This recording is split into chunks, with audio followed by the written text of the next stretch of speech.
नमस्कार सर्वांना, Rupali delicious kitchen मध्ये आपलं स्वागत आहे। आज आपण मस्त असं शक्तिवर्धक आणि भरपूर असं कॅल्शियम असलेलं कुळथाचं किंवा हुलग्याचं माडगं बघणार आहोत। अगदी असे एकदम असं पौष्टिक असतं। सर्दी आधीच्या काळामध्ये थंडी ताप आला किंवा सर्दी झाली तर आवर्जून आई किंवा आपले आजी हे माडगं करून द्यायचे। याच्यावर हा रामबाण उपाय होता। पूर्वी औषध आणायला लांब जायला लागायचं, त्यापेक्षा हा घरगुती उपाय एकदम अतिउत्तम होता।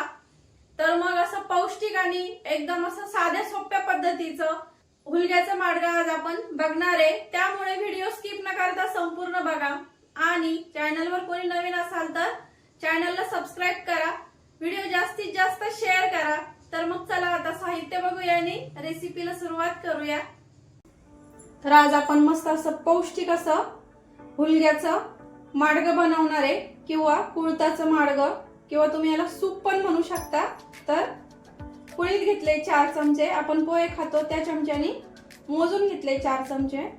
या एवढ्या 4 चमच्यामध्ये 4 चमचे हुलग्यामध्ये 2 वाट्या सूप आरामात होतं। छान असं, खूप जास्त घट्ट नाही किंवा खूप जास्त पातळ नाही, असं मध्यम असं स्वरूपाचं। हिंग, फोडणीसाठी हिंग घ्यायचे आपल्याला। हा आमचा घरगुती लाल मसाला आहे, नाशिक स्पेशल लाल मसाला, नाशिक स्पेशल काळा मसाला। नो कलर नो प्रिझर्वेटिव्ह अशा पद्धतीत आपण मसाले बनवतो। तुम्हाला ऑनलाईन ऑर्डर करायचं असेल तर तुम्ही करू शकता। जिरं, चवीपुरतं मीठ, फोडणीसाठीच आपल्याला इथं 3 लसणाच्या मी पाकळ्या घेतल्या, दालचिनीचा असा एवढासा छोटासा तुकडा घेतलाय आणि 2 लवंग आणि थोडीशी आपल्याला गार्निशिंग साठी कोथिंबीर लागणार आहे। तर आपण आता रेसिपीला सुरुवात करूया। कढई गरम करायला ठेवली आहे। सर्वात आधी आपल्याला हुलगे, तुम्ही काय म्हणत असाल ते हुलगे, कुळीत, तर आपण ते छान असं खमंग भाजून घेणार आहे। लाल रंगावरती छान असे खमंग भाजायचं आहे। आणि आपल्याला फोडणीसाठी तूप सुद्धा लागणार आहे किंवा तुम्ही तेल वापरू शकता, पण मी तर तूप घेणार आहे। तुपाने आणखीन जास्त पौष्टिक तयार होतं हे। तर आपले हुलगे भाजून झाले, इथं बघू शकता तुम्ही असे छान रंग बदलला आहे आणि असे छान वाजायला लागले आहेत। आपण आता हे काढून घेऊया आणि थंड करून घ्यायचे आहेत आपल्याला आणि मिक्सरला एकदम असे बारीक वाटून घ्यायचे आहे। तुम्ही असे भरपूर असे भाजून, हिवाळ्यामध्ये असे भरपूर भाजून आणि याचं गिरणीतनं रवाळाचं पीठ पण दळून आणू शकता। आपल्याला हे रवाळच दळायचं आहे मिक्सरला, खूप जास्त असं बारीक फाईन पेस्ट तयार नाही करायची आहे, फाईन पावडर। त्यामुळं एकदम असं रवाळ तळूया आपण हे।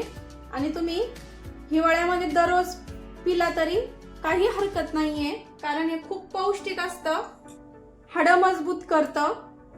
मधुमेहासाठी किंवा ज्यांना स्टोनचा प्रॉब्लेम आहे त्यांनी पण पिलं तर हे एकदम त्यांच्यासाठी एकदम उपयोगाचं ठरतं। आता काढून घेऊया आपण आणि थंड करून घेऊया। हे बघा छान असे लाल रंगावरती भाजून घेतले। आता हे थंड करते आणि बारीक दळून डायरेक्ट तुम्हाला दाखवते। तर हे बघा थंड झाल्यावर अशी रवाळ अशी पिठी तयार करून घेतली मी। आता फोडणी देऊन घेऊया लगेच, पण त्याआधी आपल्याला हे पीठ भिजून घ्यायचं आहे पाण्यामध्ये। तर हे बघा पाण्यात असं भिजून घ्यायचं आधी, फोडणी द्यायच्या आधी, म्हणजे ते थोडंसं भिजतं छान आणि गाठी पण होत नाही सूप मध्ये। खूप पौष्टिक आहे, हाडं मजबूत होतात, भरपूर असं प्रमाणामध्ये कॅल्शियम असतं।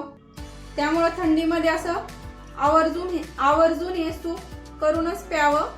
आधीच्या काळातलं तर हे औषध म्हणून याचा वापर केला जायचा।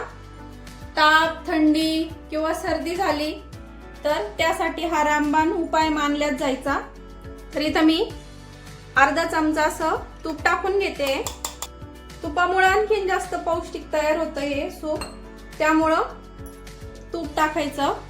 आता तूप छान गरम झालंय, थोडंसं जिरं टाकून घेऊया, पाव चमचा हिंग टाकायचं चिमूटभर आणि खडे मसाला म्हणजे दालचिनी, लवंग आणि लसूण टाकून घेणार आहे आपण इथं। आता हे छान परतून घेऊया। अशी खमंग फोडणी द्यायची सूपला, म्हणजे खूप असं छान लागतं। बाहेर असं थंड वारा किंवा पावसाळ्यात तुम्ही करून पिऊ शकता। बाहेर थंड वारा आणि असं गरमागरम सूप शरीरासाठी चांगलं असतं. खूप जास्त तिखट नाही करायचं, म्हणून मी पाव चमचाच मसाला टाकते. खूप जास्त तिखट नाही हा मसाला, तुम्ही कमी अधिक करू शकता. मिक्स करूया. आणि आता हे पीठ जे मिक्स करून घेतलेलं आहे हुलग्याचं, हे टाकून घ्यायचं आहे. आता अंदाजानुसार आपल्याला इथं पाणी टाकून घ्यायचं आहे पूर्ण.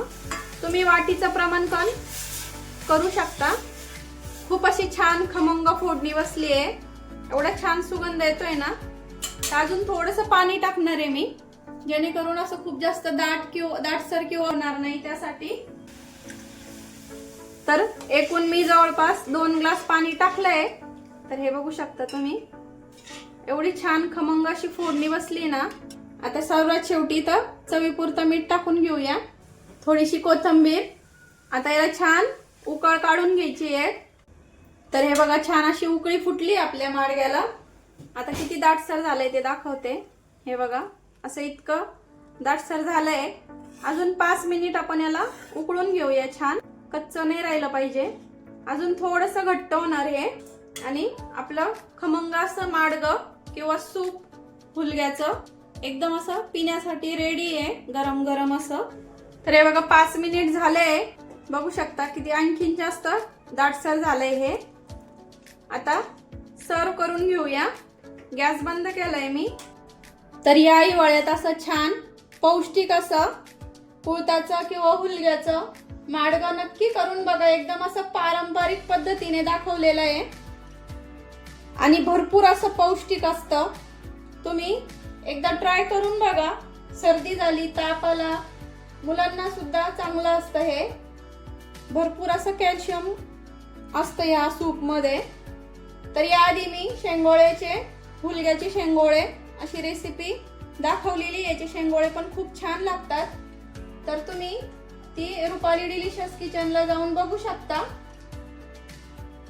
रेसिपी कशी वाटली कमेंट मध्ये नक्की सांगा आणि रेसिपी नक्की ट्राय करा. रेसिपी कशी वाटली हे मला कमेंट करा नक्की. तर मस्त अशी हुलग्याचं आपलं माडगं इथं तयार झालेलं आहे, किंवा तुम्ही सूप म्हणू शकता. तर अगदी असं खमंग सुगंध येतोय. तर मग रेसिपी तर आवडलीच असेल, त्यामुळे लाईक, शेअर, सबस्क्राईब करायला विसरू नका. रेसिपी नक्की ट्राय करा, कारण घरचं जेवण हे खरंच स्वादिष्ट असतं. अशाच नवीन छान छान रेसिपी सोबत पुन्हा भेटूया. तोपर्यंत असं छान गरमागरम माडगं करा. कमेंट करा मला तुमचं माडगं कसं झालंय ते. तोपर्यंत बाय.